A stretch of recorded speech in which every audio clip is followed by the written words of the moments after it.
Sì, diciamo che con questa realizzazione concludiamo un po', il ciclo di rinnovamento delle 3 farmacie del nostro gruppo. Dopo Varago e dopo Carinati di San Zenone, questa è la sede più grande delle 3 e quindi una farmacia che vuole essere sicuramente un punto di riferimento per la salute della cittadinanza, con una serie di prodotti e servizi volti alla prevenzione e al benessere della persona per quanto riguarda la salute. Il Covid ci ha insegnato molto, nel senso che ci siamo ritrovati ad essere un punto di riferimento in prima linea per i cittadini, per i pazienti che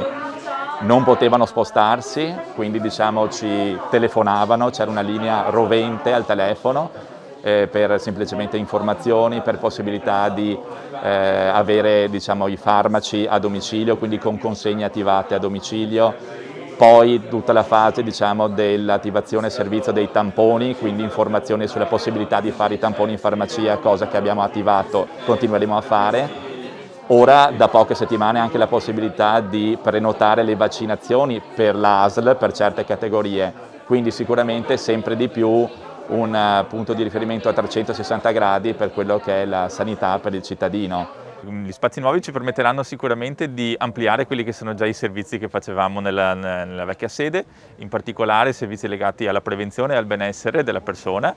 sia inteso come benessere estetico, quindi legati alla cosmetica, le prove trucco, il make-up e tutta questa parte del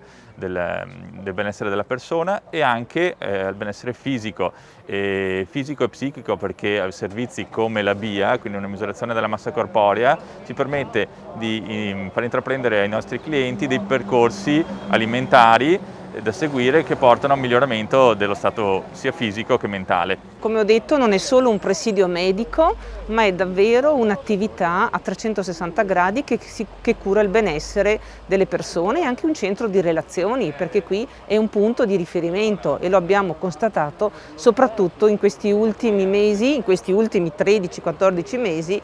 di pandemia. Ecco, la farmacia è un elemento fondamentale e di supporto anche alle attività sia dell'ULSS che dell'amministrazione comunale. È stato davvero anche un braccio operativo per poter porre in essere alcune importanti azioni a favore del cittadino, tipo portare le medicine a domicilio, fornire dei presidi anche per il comune, mascherine ed altro. Poi ora io devo veramente ringraziare la famiglia Giacomelli per aver ulteriormente investito nel nostro territorio, perché qui non ci sarà solo la farmacia, ma avremo davvero un poliambulatorio, quindi un nuovo servizio che valorizzerà ulteriormente Maser.